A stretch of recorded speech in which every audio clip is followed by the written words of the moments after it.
सरस्वती माता को जब विश्राम रामचरितमानस सरोवर में स्नान करने से मिलता है, तो सरस्वती माता द्वारा प्रदत्त बुद्धि को भी विश्राम तब मिलता है जब वह रामचरितमानस रूपी मान सरोवर में स्नान करती है। भवरोग ग्रसे जनमानस को, भवरोग ग्रसे जनमानस को, यह मानस भाव सुधा रस है। जो पशुतुल्य भये जग में, तिन हेतु बन्यो जनु पारस है। और मुझे यही लगता है कि तुलसीदास जी की कविता तुलसी दल के समान हम सबको धन्य करने वाली है। तो ऐसे तो चित्रकूट बहुतों ने देखा होगा, काशी बहुतों ने देखी, प्रयागराज बहुतों ने देखा होगा, लेकिन भक्त की आंखों से देखें। और चित्रकूट को भी हम उसी दृष्टि से देखते हैं जहां दिखाई पड़ता है बेहरत सिय रघुवीर, तीर मंदाकिनी के। बेहरत सिय रघुवीर, तीर मंदाकिनी के। संग लखन रणधीर, तीर मंदाकिनी के। संग लखन रणधीर, तीर मंदाकिनी के।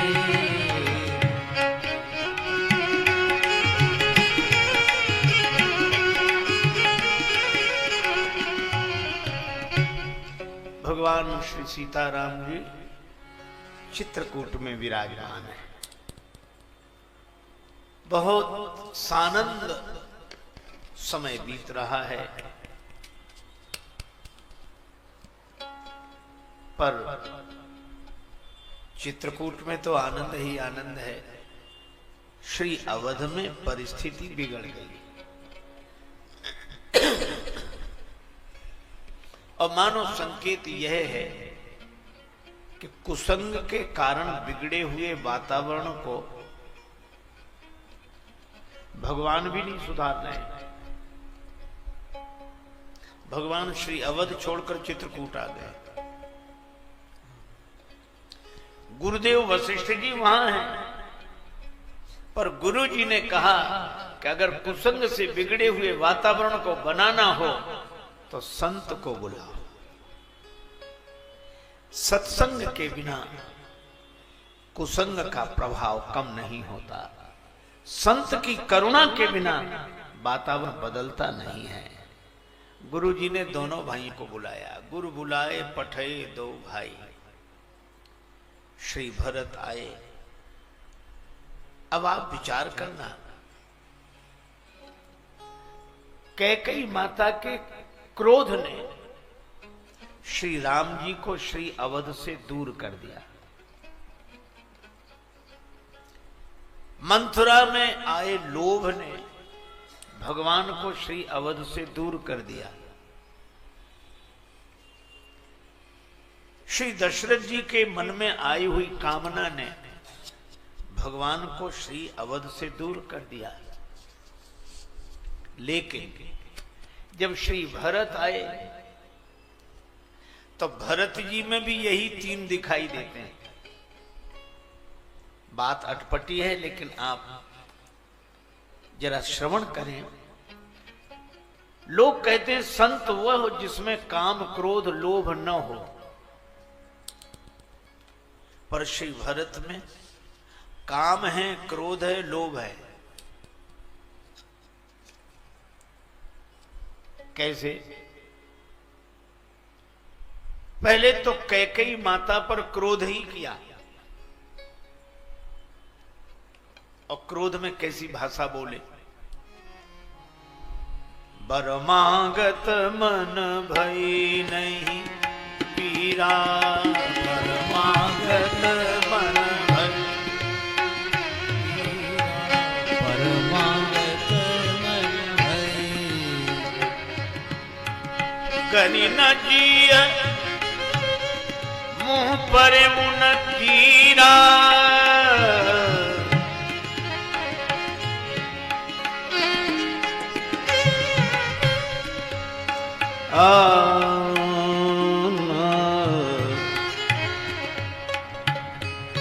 परमागत मन भई मन भई मन भई। वरदान मांगते समय मन में पीड़ा नहीं हुई, तुम्हारी जीभ गलकर नहीं गिर गई, मुंह में कीड़े नहीं पड़ गए। इन दुर्वचनों का प्रयोग श्री भरत जी ने किया। इसका अर्थ है कि क्रोध तो है, लेकिन मैं आपसे निवेदन करूं कि क्रोध अगर संत के जीवन में है तो संत का क्रोध भी व्यक्ति को भगवान से जोड़ देता है। कैकेयी माता को राम जी से मिलाने वाला तो श्री भरत जी का क्रोध ही है। सामान्य जन का क्रोध व्यक्ति को भगवान से दूर कर देता है, पर संत का क्रोध भी व्यक्ति को भगवान से मिला देता है। यही विकारों का रूपांतरण है। रोटी आटे की बनती है, पर आटे से पेट नहीं भरता, पेट तो रोटी से ही भरता है। इसी तरह जिसने क्रोध के आटे को भगवान से मिलन की रोटी बना ली हो, यही क्रोध का रूपांतरण है। संत के जीवन में आया हुआ क्रोध भी व्यक्ति को भगवान से मिला देता है। लेकिन क्रोध तो अग्नि है। आग घर जलाने के लिए नहीं होती, घर चलाने के लिए होती है। चूल्हे में आग नहीं जलेगी, रोटी नहीं बनेगी, रोटी नहीं बनेगी तो घर चलेगा कैसे? पर घर चले तो, पर घर जले नहीं, यह ध्यान रखना चाहिए।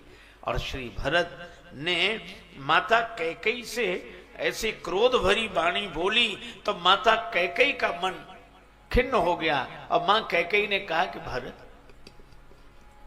मेरा एक बेटा जिसे मैंने 14 वर्ष वन जाने के लिए कहा, वह भी चरणों में प्रणाम करके गया, और दूसरा तू, तेरे लिए राज्य सुरक्षित किया, तू अपशब्द बोल रहा है मुझे। नहीं नहीं भरत, तू ठीक नहीं, मेरा तो वही बेटा ठीक है, वही बेटा ठीक है, वही बेटा ठीक है। भरत जी मन ही मन बड़े प्रसन्न हुए कि बड़ा अच्छा रहा। मां, मैं भी यही चाहता हूं कि आपको राम जी ही ठीक लगे, राम जी ही ठीक लगे, राम जी ही ठीक लगे। यह है, मुझे लगता है कि क्रोध के शस्त्र से माता कैकेयी के मन में जो आसक्ति का व्रण हो गया था, उसकी शल्य चिकित्सा हो गई तो मन भगवान की भक्ति से भर गया। यह है श्री भरत के क्रोध का उपयोग। अच्छा, एक बात और है। गुरु वशिष्ठ जी ने कहा, भरत,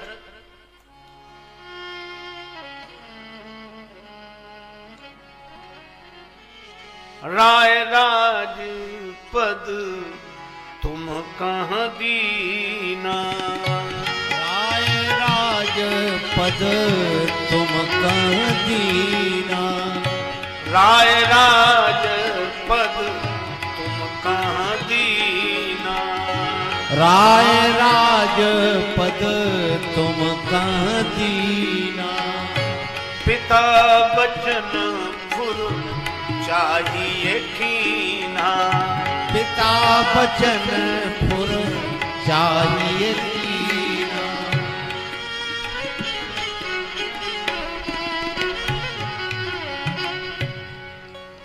भरत, तुम्हारे पिता ने तुम्हें राज्य पद दिया है और तुम्हें पिता की आज्ञा का पालन करना चाहिए।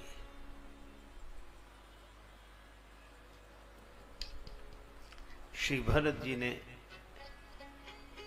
सुना, गुरुदेव कह रहे, माताएं भी कहती हैं, पूत पथ्य गुरु आय सुआहाई। परिजन मंत्री भी कहते हैं, कीजिए गुरु आयसु अवश्य कहाई सचिव कर जोरी। पर सबकी बात श्री भरत जी ने सुनी। लेकिन अपने से बड़ों की बात का अगर विरोध न करना हो तो उसका भी उपाय है। विरोध करना हो तो उपाय है। आप ऐसे सोचें, किसी के घर आया मेहमान, गृह स्वामी ने कहा कि कुछ खा पी कर जाओ, तो बोला देर हो जाएगी, तो कहा हम जलपान बाजार से मंगवा देते, खा कर जाओ। उसने अपने बेटे को 10 रुपए दिए कि बाजार से गरम गरम जलेबी ले आओ। बेटा गया,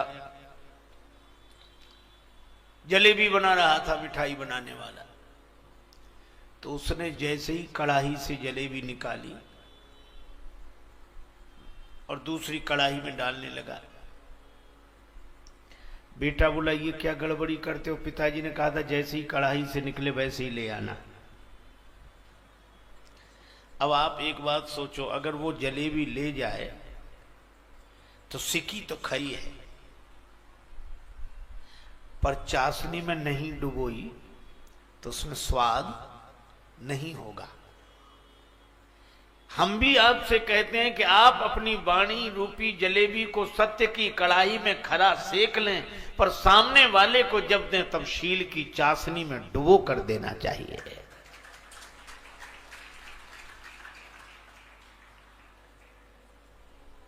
ऐसा तो नहीं कि कहता तो हो भले की लेकिन बुरी तरह। इसीलिए श्री भरत जी ने गुरुजनों की बात सुनी और यही कहा कि आप उचित शिक्षा दे रहे हैं, जिसका आचरण करने से मेरा भला होगा। यह सुनकर सब प्रसन्न हो गए। लेकिन श्री भरत जी उसके बाद कहते हैं कि मेरी विनती सुन लीजिए। देखे बिनु रघुनाथ पद जिए के जरन न जाए। मुझे यह पद नहीं चाहिए। गुरुजी बोले पद नहीं चाहिए? हाँ गुरुदेव। क्या तुम पद के त्यागी हो? नहीं गुरुजी, मैं तो पद का लोभी हूं। तो लोभी व्यक्ति तो पद नहीं छोड़ता, त्यागी लोग पद छोड़ते हैं। तुम अयोध्या के पद का त्याग क्यों कर रहे? श्री भरत जी ने कहा गुरुजी, कभी कभी लोभी आदमी भी पद छोड़ देता है। कब किसी लोभी को बड़ा पद मिल जाए तो छोटा पद छोड़ देता है।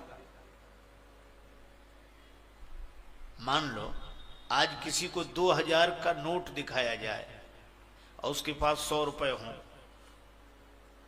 और कोई कहे कि 2000 का नोट मिलेगा, ये 100 रुपए गिराओ, तो तुरंत गिरा देगा कि नहीं? तो 100 रुपए का त्यागी है कि 2000 के नोट का लोभी है? और त्याग भी लोभ के कारण है। तो कभी कभी लोभी आदमी भी पद छोड़ता है। गुरुजी ने कहा कि अयोध्या के राज्य पद से भी कोई बड़ा पद है? भरत जी बोले हाँ गुरुदेव है। कौन सा? का देखे बिनु रघुनाथ पद जिए के जरन न जाए। राम जी के पद कमल हैं 2 और अयोध्या का राज्य पद है 1। गुरुजी जिसे 2-2 पद मिल रहे हों, वो एक पद के चक्कर में काहे को पड़ेगा? अब आप देखो, यह लोभ ही है। छोटा पद नहीं चाहिए, बड़ा पद चाहिए। एक महात्मा के पास एक सज्जन गए, महाराज आप बड़े त्यागी हो, आप बड़े त्यागी हो, आप बड़े त्यागी हो, आपसे बड़ा कोई त्यागी नहीं। महात्मा बार बार मना करे कि रहने दे भैया, राम राम कर, सीता राम कर। नहीं नहीं, आप बड़े त्यागी। तो जब महात्मा परेशान हो गए तो महात्मा ने उसी के सामने हाथ जोड़े, सिर झुकाया, बोले हम त्यागी, तुम महात्यागी,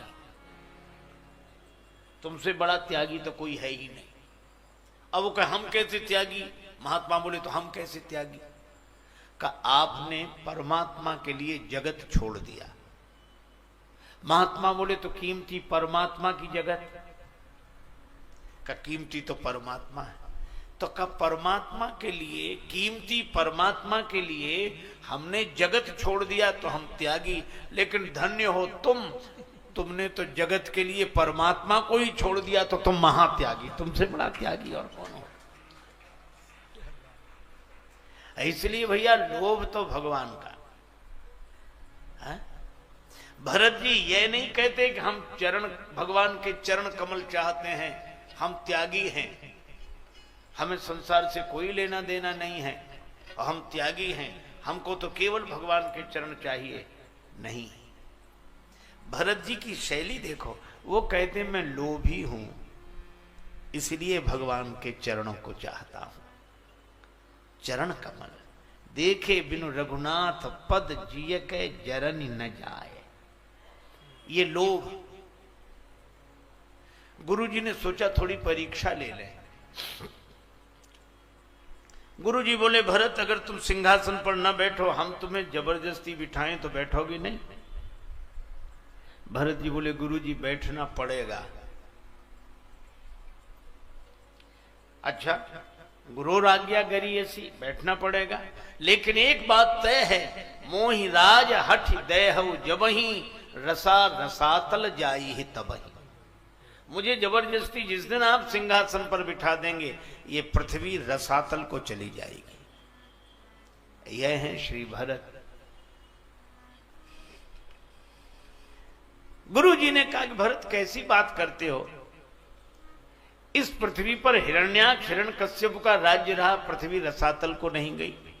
रावण कुंभकर्ण का राज्य है, पृथ्वी रसातल को नहीं गई। और तुम्हारे जैसा महात्मा सिंहासन पर बैठ जाएगा तो पृथ्वी रसातल को चली जाएगी। यह बात हमें तो समझ में नहीं आती।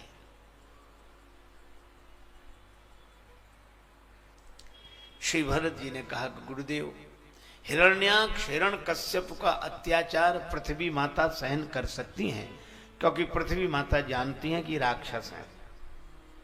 रावण कुंभकर्ण का अत्याचार पृथ्वी माता सहन कर लेती हैं, क्योंकि वे जानती हैं कि राक्षस हैं। लेकिन गुरुदेव यह तो बताओ, हिरण्याक्ष हिरण्यकश्यप और रावण कुंभकर्ण का काम अगर राम का भाई करने लगे तो पृथ्वी भरोसा किस पर करेगी? वह तो रसातल को चली ही जाएगी। रसा रसातल जाई ही तबहि। गुरुजी गदगद हो गए यह बात सुनकर। लेकिन भरत, फिर इसमें मेरी आज्ञा का पालन तो नहीं हुआ। मैं तो तुम्हें पद देना चाहता था श्री अवध में, तो मेरी आज्ञा का पालन तो नहीं हुआ। भरत जी ने कहा गुरुदेव आपकी ही आज्ञा का पालन है। कहा कैसे? मुझे याद है एक दिन आप मेरे पूज्य पिता महाराज श्री दशरथ जी से कह रहे थे कि जानते हो तुम्हारा पुत्र बनकर कौन आया? सुन नृप जासु विमुख पछिताहि, जासु भजन बिनु जरनी न जाहि।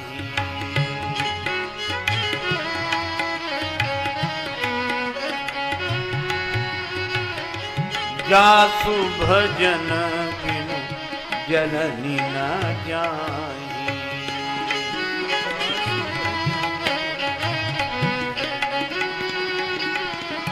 जासु भजन बिनु जननी न जाहि।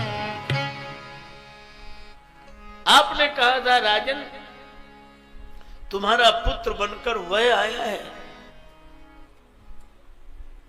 जिसके विमुख होने से पछताना पड़ता है और जिनके भजन के बिना हृदय की जलन मिटती नहीं है। भयउ तुम्हारा तनय सोई स्वामी, वही तुम्हारा पुत्र है। तो गुरुदेव आपने ही कहा था कि भगवान के भजन के बिना जलन ही नहीं जाएगी।